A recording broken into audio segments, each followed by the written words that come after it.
We see in example 1 we have square root of negative 9. What I want to do is write this as the square root of negative 1 times the square root of 9, in a way similar to what we saw with simplifying square roots.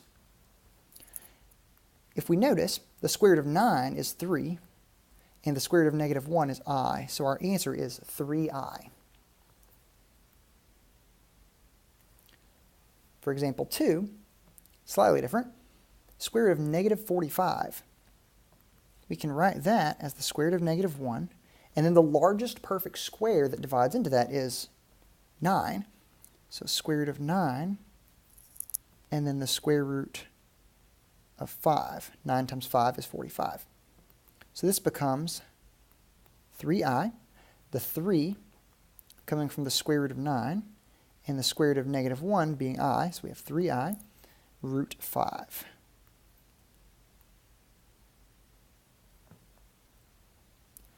For example 3, negative square root of negative 96. Now the negative that is on the outside of our radical doesn't actually affect our calculations any.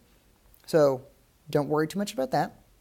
But the square root of negative 96.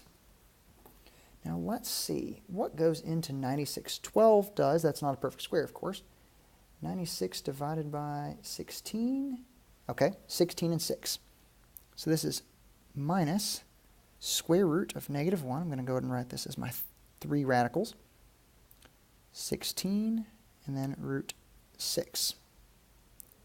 And 16 is the largest perfect square that will go into 96, and I know that because 6 doesn't have a perfect square that goes into it. So this would be negative 4i root 6 for the same reasons as number 2.